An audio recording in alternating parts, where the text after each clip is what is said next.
Amigos, vamos a seguir con nuestras charlas acerca del alma. Ahora los invito aquí a mi estudio, cada vez más cerca de la jubilación. Quise entrar ya en lo que es la resurrección, reencarnación, pero me aparecieron otros puntos que creo que debemos analizar. Desde luego, antes que nada, vamos a saludar a Cristian Rodríguez. Nos escriben también de aquí, de Ciudad Juárez, nos escriben de República Dominicana, nos escribe Lali Lai, Pablo Viriato, Bora, Bellas Flores, de Chicago, de Tlaxcala, de Guadalajara, Jalisco, el hombre del cántaro, Fernando Edgar, Cristian Bequis, Leonardo Durán, de Tabasco, nos escriben también, y de Irapuato, Guanajuato, de Querétaro, nos escribe Francisco Salcedo, de Guayaquil, Ecuador, nos escribe Andrés, nos escribe Código Luz, y nos invitó a todos a ver una película, Orígenes, o Los Orígenes, muy interesante, lo vi. Sergio Estrada, Fernando Ambrosio y Máscara Ácida. Estos temas del alma, por supuesto que no pasan de moda. Hace poco murió Gabriele Amort, el exorcista del Vaticano. Su libro de exorcismos, creamos lo que creamos, practiquemos la religión que practiquemos o ninguna, hay temas interesantes, pero desde luego, con todo lo que he estudiado, es mi conclusión, Gabriele Amort era un farsante.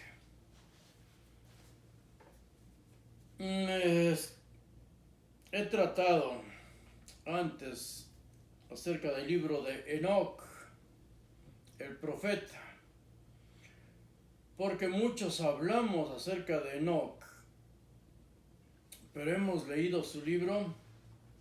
Yo los invito a que lo hagamos. Estos libros no son caros, no son nada caros. Los pueden pedir incluso por PDF. Los que sí son caros, pero nos ilustran bastante, son, por ejemplo, Los sueños de los que está hecha la materia, Stephen Hawking y otros más, nos hablan de los textos fundamentales de la física cuántica y cómo revolucionaron la ciencia. Repito, hoy, vamos a ponerlo aquí por si alguien se interesa en buscarlo, lo pueden encontrar, leerlo, lo prestado incluso en una universidad, bibliotecas universitarias. Bien, vamos a entrar a este tema ya, del alma, porque pretendiendo ahondar en los estudios, busqué la opinión de rabinos. Uno de ellos habla de la Trinidad en el debate que sostiene con Mauro Biglino y teólogos que los invité a ver, los vuelvo a invitar. Es demasiado interesante e ilustrativo. No son cualquier teólogo, no son cualquier creyente. Los eligieron muy bien para que debatieran a la altura de Mauro Biglino, un experto traductor de hebreo del Vaticano. Creo que esa sola presentación es suficiente para ubicarnos. Pues buscaron gente a su altura y entre ellos aparece un rabino. Y sí, demuestra su capacidad y su intelecto. El alma pesa 21 gramos Algunos rabinos judíos de hoy día los podemos encontrar en la red. Yo ahí los busqué cuando quise poner este título a este video del que vamos a hablar. Pues un rabino judío habla de esto. Un experimento que se hizo en 1907, pero no lo hicieron científicos, lo hizo un médico. Un médico no es un científico. Estudió ciencia, ni siquiera tenía un doctorado. Duncan McDougall. Su idea era pesar un arma, un alma. Me resbalé. Pesar un alma. Pero estamos hablando de 1907, imaginemos la dificultad. Para ellos era ya un avance en las básculas. La diferencia en el peso, nada que ver con lo moderno y los cálculos que se pueden hacer hoy. Un abismo. Una báscula moderna de sus tiempos. La dificultad para encontrar moribundos terminales y desde luego que su familia lo permitiera o ellos mismos firmaran siendo voluntarios para el experimento. Otro problema fue cómo medir, cómo calcular los desechos naturales, los desechos corporales en los estertores de la muerte. Fluidos y gases, fluidos, sudor y orina, los gases, oxígeno y nitrógeno que el cuerpo expele al momento de la muerte. De 6 pacientes, por eso el 21 gramos es una mentira, porque de 6 pacientes que analizó él, seres humanos, uno perdió 21 gramos en el momento de morir, el primero que analizó. El segundo perdió 21 gramos por hora. Y esto fue durante las 4 horas en total que duró su experimento. Ya científicamente o médicamente lo habían declarado muerto, pero él seguía perdiendo 21 gramos durante las siguientes 4 horas. Podría deberse a un movimiento de balanza producido por el cuerpo antes de morir. No sé si ustedes han ido a una carnicería o han estado presentes cuando muere o matan un animal, cortan un pedazo de carne, ya te lo están despachando, la carne sigue vibrando. Entonces no sabemos si al morir estas personas su cuerpo seguía vibrando y movía la balanza. Hay videos de esto, podemos verlo gráficamente. El tercero que se presentó o llevaron al experimento perdió 14 gramos en el momento de su muerte. Y después de eso perdió 28 gramos. En total, el cuarto caso no se pudo cuantificar. Lo declararon inválido. El quinto perdió 11 gramos al morir y el sexto también fue una prueba declarada inválida. O sea que en realidad de las 6 personas de muestreo, solo una perdió el peso de 21 gramos. El mismo Duncan McDougall comentó no estar convencido por su trabajo. Científicamente no pudo probar absolutamente nada, pero él tampoco era muy ambicioso. Solo tuvo esa idea y la quiso llevar a cabo cuando recibió esas máquinas, esas pesas muy exactas en su tiempo. Este hombre repito, no pudo probar nada, pero la prensa protestante norteamericana publicó el experimento como un éxito y de 4 resultados obtenidos, 2 inválidos, el más atractivo, el que más iba a llamar la atención de la gente hasta hoy, muchos lo creen, es el de 21 gramos. Se publicó el alma pesa 21 gramos y hoy hay millones y millones de personas que lo creen.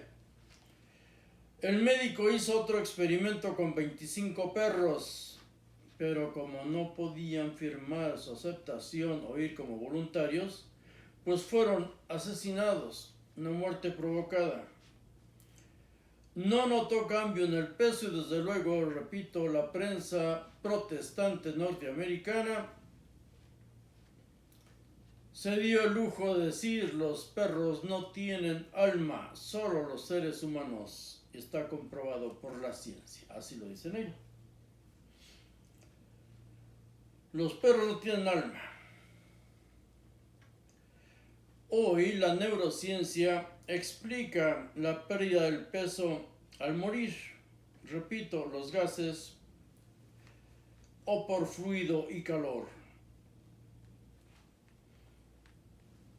Los gases, por cierto, para los pitagóricos eran vegetarianos, no comían carne, porque ellos creían, Pitágoras inició esos estudios, no solo fueron de ciencia matemática, empezó a hablar, a pensar en la mística, en el alma. Creó una secta, un grupo sectario. Y él incluso a las frutas, legumbres, verduras que tuvieran forma de cuerpo humano, no los comían. Y había una en especial, las habas, no sé cómo le llamen, en su país, que producen demasiados gases. Prohibió comer las habas porque decía que su espíritu buscaba salida. Cuando nació el cristianismo y hablaban del Espíritu Santo, fueron burlas sangrientas las que hacían de los primeros cristianos, sobre todo porque caminó entre tropas, entre militares. Burlas sangrientas hacían acerca de eso. Recordemos que la primera imagen del Dios cristiano crucificado es la de un burro crucificado. Si lo han visto, pues vamos a hablar de ello más adelante. Pues bien, ellos prohibían comer verduras, frutas, legumbres espirituales. Provocaban gases y esos eran el alma de las plantas. Pesar el alma es creer que el alma es un compuesto físico-químico que se percibe con los sentidos, el oído, el olfato, en el caso de los gases corpóreos. Creer que podemos ver u oír el alma de los muertos es creer que son materia y que la luz interactúa con esa materia. Solo hay que analizar, pues ya lo sabemos, cómo es que vemos, cómo la luz interactúa con estos fantasmas para que nosotros los captemos. Creer que las almas van a sufrir castigos o obtener premios en el más allá, pues es creer que el alma es corpórea. Pablo decía, le preguntaban, ¿y cómo va a ser eso? Y él no podía explicar y dijo, seremos transfigurados. Y punto. Están preguntando.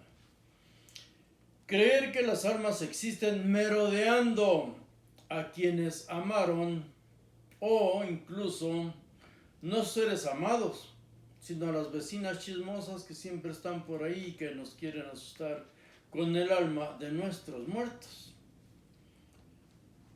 Pues es creer o restar importancia a lo que se llama vida espiritual, y es ignorar que los recuerdos se guardan en la materia, en el cerebro, concretamente el hipotálamo. Una lesión, un trauma, incluso no físico, nos hace perder la memoria e inmediatamente somos otro ser, otra persona.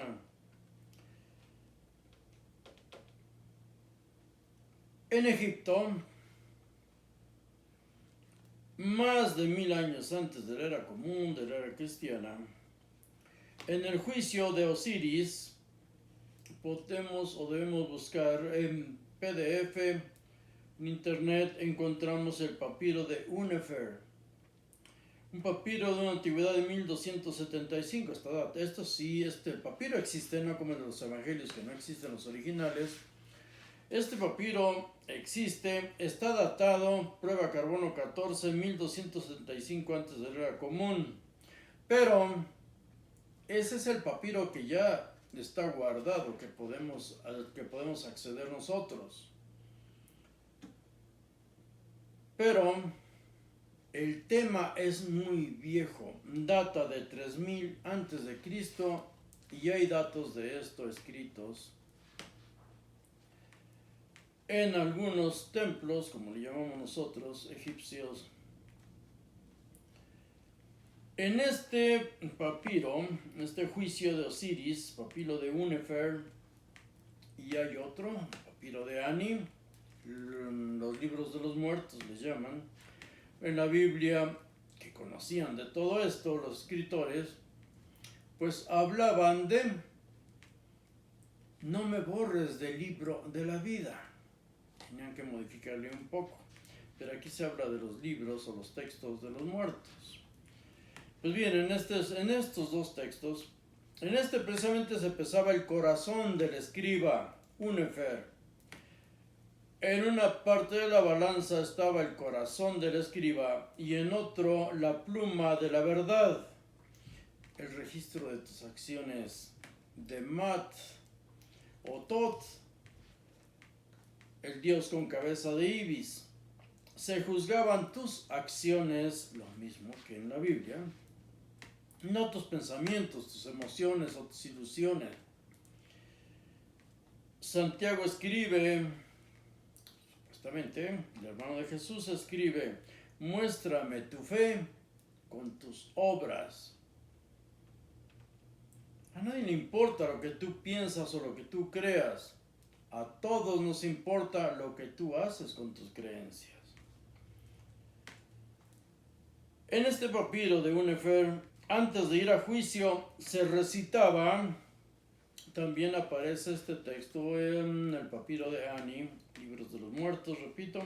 Antes de ir a juicio se recitaba lo que hoy conocemos como los 10 mandamientos, pero en negación: no he robado, no he matado. Esta confesión negativa ante Mat, que todo tenía escrito, era la última prueba, la confesión de los pecados que en nuestras religiones conocemos. ¿Y qué es el argumento para extorsionarnos tanto sacerdotes como pastores? Dile tus pecados, comenta tus errores a las vecinas, a quien te va a llevar ante el pastor, y verás que de puro milagro el sermón de ese día va a versar sobre tus pecados. Y ya quedaste enganchado, y de ahí te van a extorsionar toda tu vida y te van a pedir más víctimas. Repito, esta confesión negativa ante Mat, que todo tiene escrito, aparece en el capítulo 125, el libro de los muertos.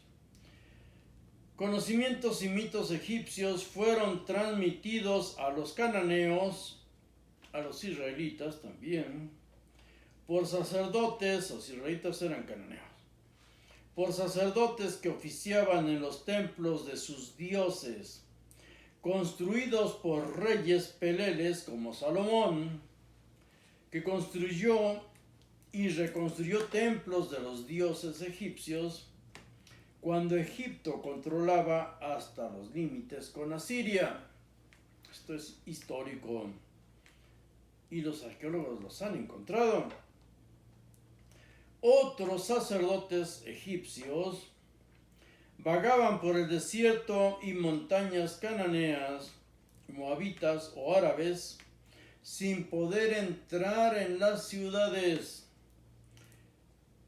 pues fueron expulsados de Egipto por leprosos. Se cree que Moisés fue uno de ellos y por eso en la misma Biblia encontramos que él no pudo entrar a la ciudad. Supuestamente su Dios se lo prohibió, pero la realidad era que a los leprosos, y aquí tenemos bastantes escritos, bastantes libros de ello,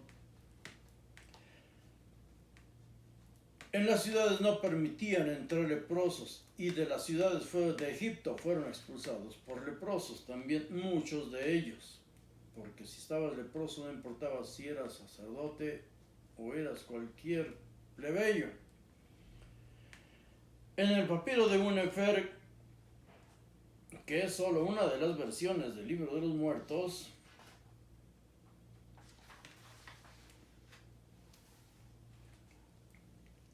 pesaban el corazón contra o en oposición a la pluma de Mat, tus acciones, lo que habías hecho.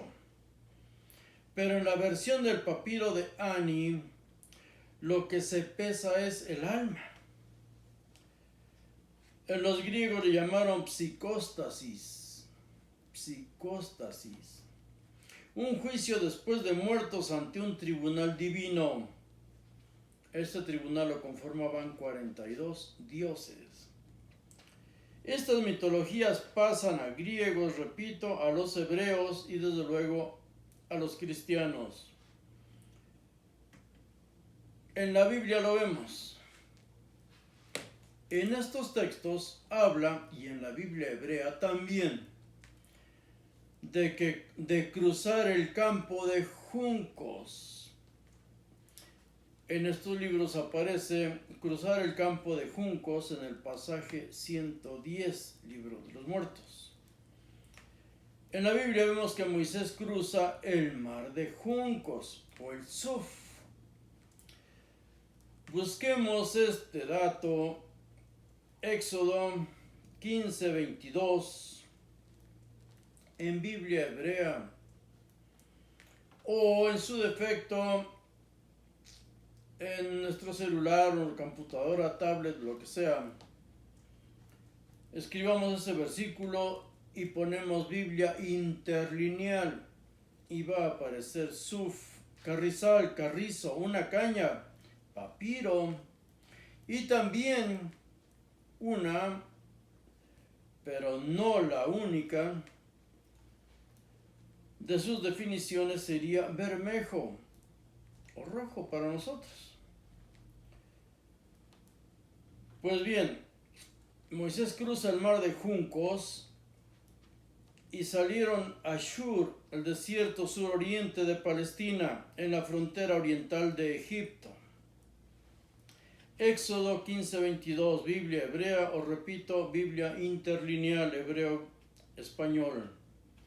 En el papiro de Ani cruzan también, desde luego, el mar de juncos del más allá. Ahí ya estamos hablando de pasar a otra vida, porque estamos hablando de aquí se pesan las almas, no los corazones, las almas.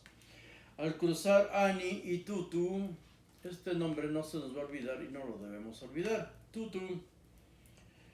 Ellos ofrecen sacrificios, 7 vacas. Apenas cruzaron, ofrecen ese sacrificio. Tanto Ani como su compañera Tutu. En la Biblia Moisés cruzan el Mar Rojo. Son libres al fin. ¿Qué hacen ellos? ¿Qué hacen los hebreos? Un becerro de oro. En la Biblia Moisés funde el becerro de oro y se lo da a beber a todo su pueblo por adorar a otro Dios, no el que los sacó de Egipto. Estaban agradeciendo, supuestamente Moisés está en la montaña para recibir las leyes que Dios estaba escribiendo con sus uñas ahí en las piedras.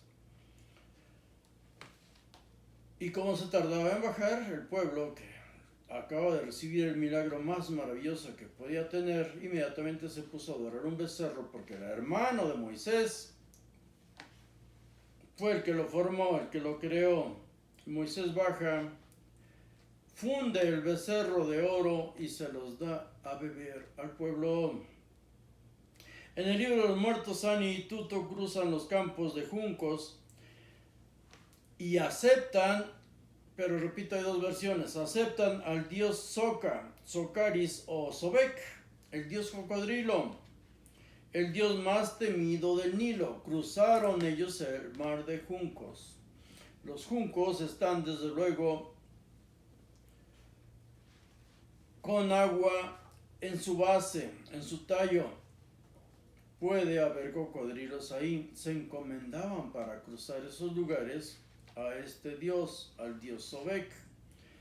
Pero cuando cruzan hay versiones distintas de a quién le ofrecen sacrificios. Recordemos Moisés y su hermano. Dos dioses diferentes. Este dios cocodrilo era protector de los muertos en esta región, pero en términos generales el dios de los muertos era Osiris. La ofrenda de Ani y Tutu aparece indefinida en los diferentes escritos para Osiris o para Sobek. En la Biblia hay un conflicto que provoca una matanza entre israelitas o hebreos. Aarón ofrece sacrificios a un dios y su hermano Moisés está pregonando o queriendo implantar a otro. En el pasaje 186 del libro de los muertos, entre los juncos, aunque ahí le ponen como si fuera una ventana, aparece una vaca asomándose. Y aparece la frase, ¿quién es esa mujer?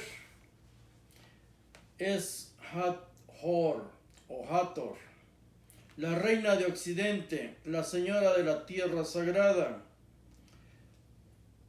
En Zacarías 5, versículos del 6 al 10,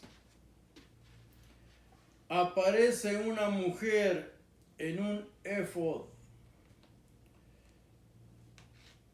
Y ese significado, según ellos, según el que le está dando instrucciones a Zacarías, es el significado, una mujer, obvio, la maldad.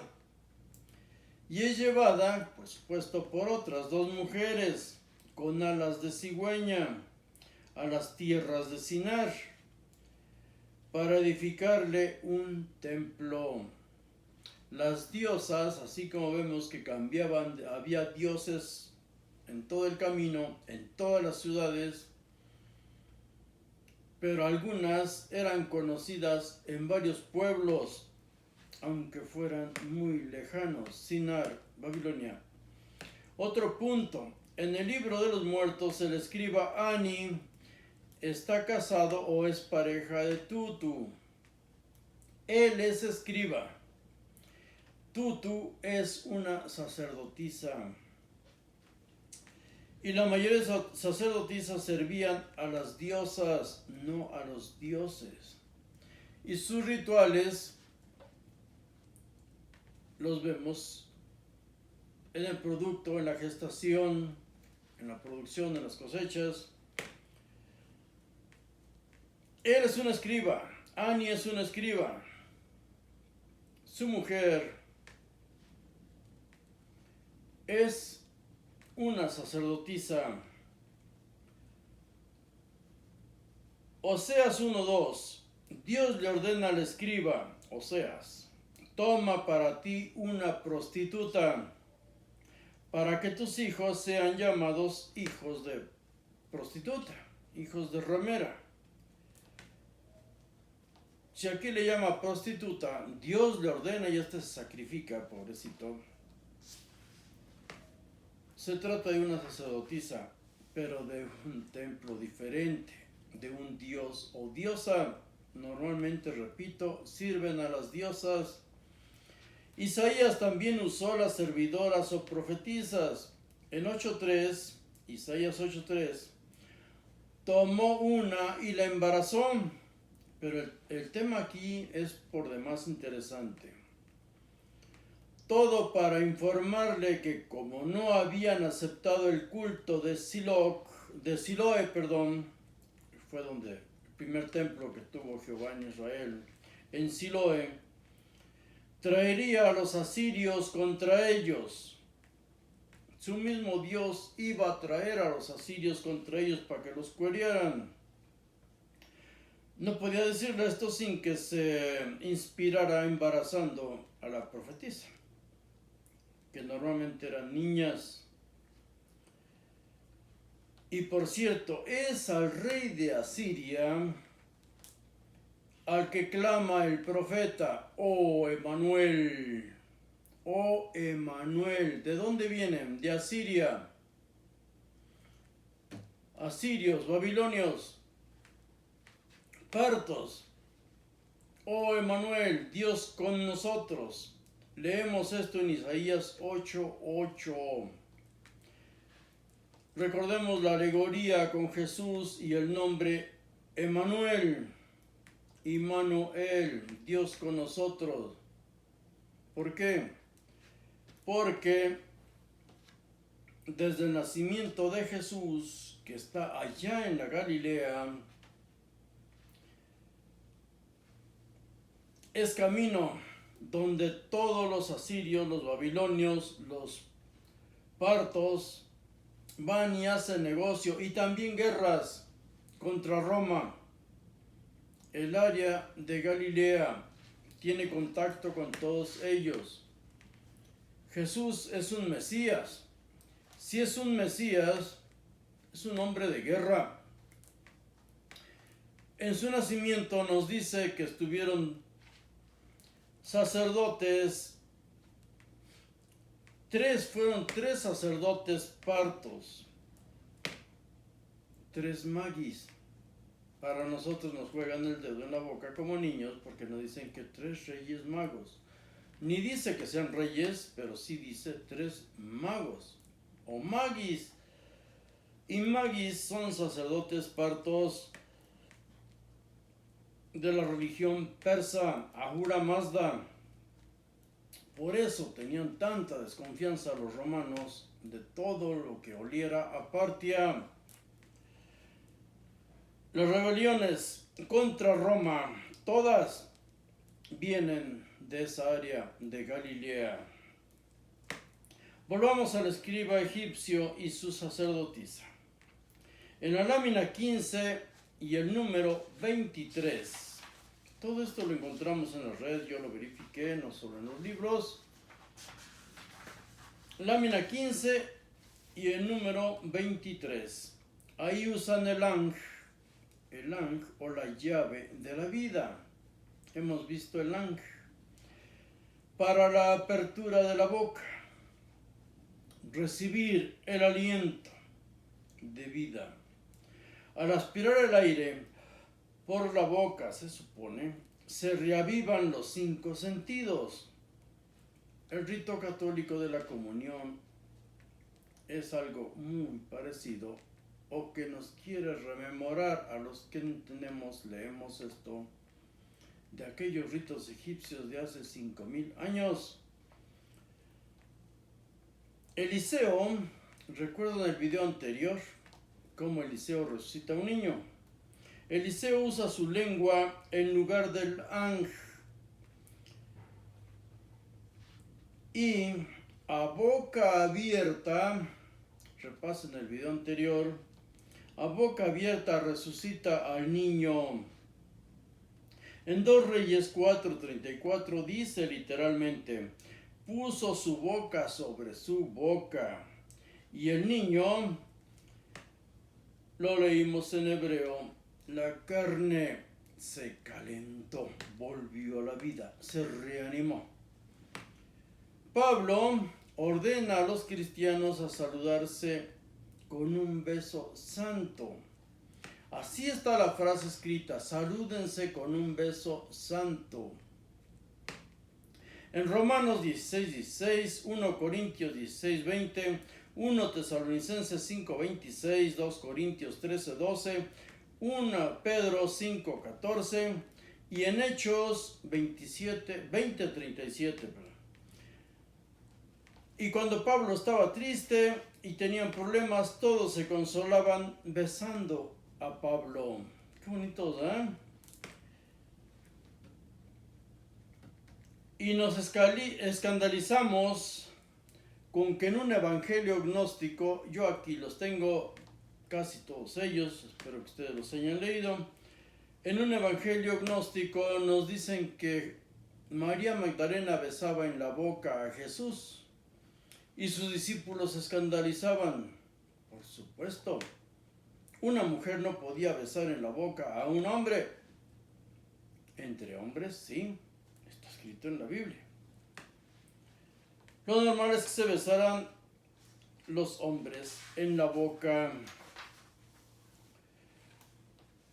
Cuando leemos a los historiadores en referencia a Jesús o buscamos a los historiadores en las guerras, 3 guerras que tuvo Judea contra Roma hasta que fue destruida, Tácito escribe que Nerón culpó del incendio de Roma y los torturó de manera exquisita, dice ahí, a una clase odiada por sus abominaciones, quienes eran llamados cristianos por el populacho.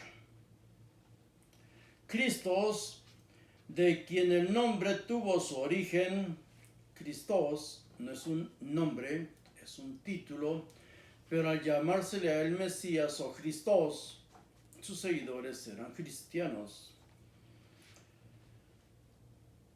De quien el nombre tuvo su origen, sufrió la pena máxima durante el reinado de Tiberio a manos de uno de nuestros procuradores, Poncio Pilato. Y la superstición, muy maliciosa, fue sofocada de momento.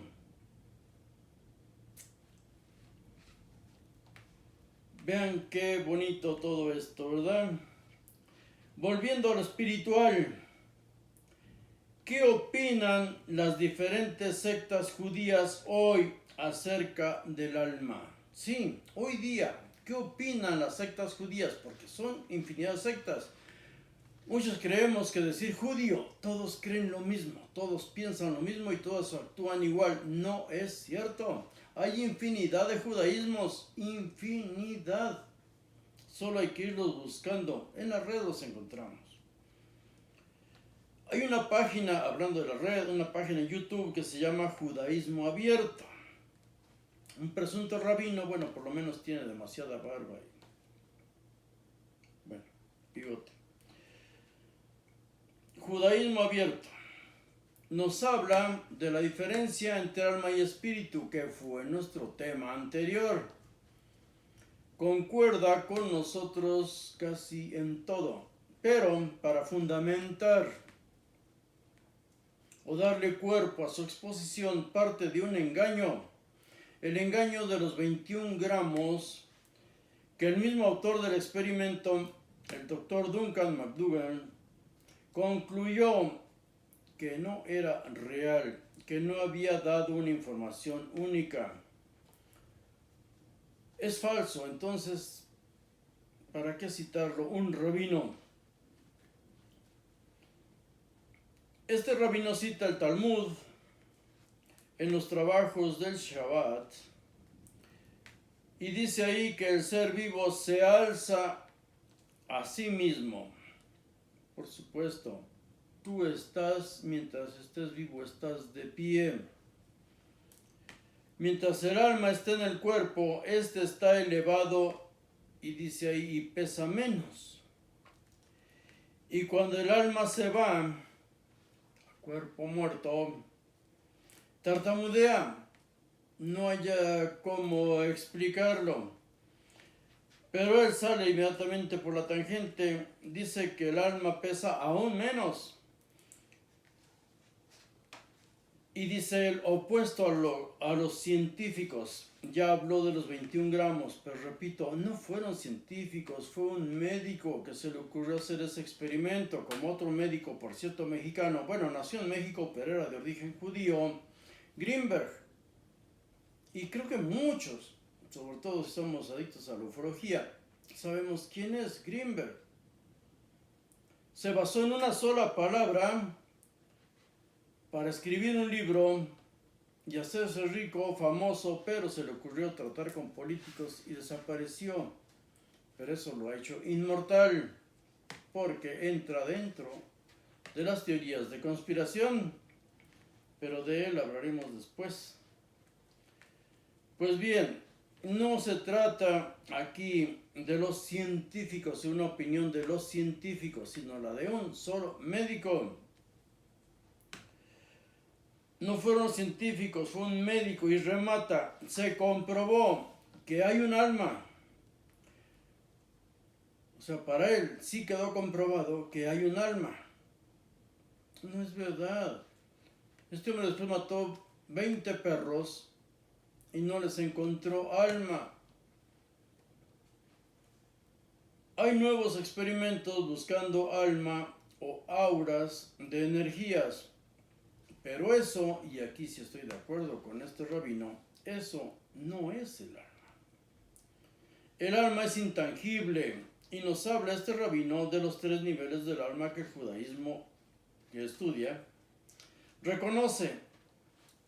Digo reconoce porque está escrito desde los filósofos griegos. Tenemos un alma existencial.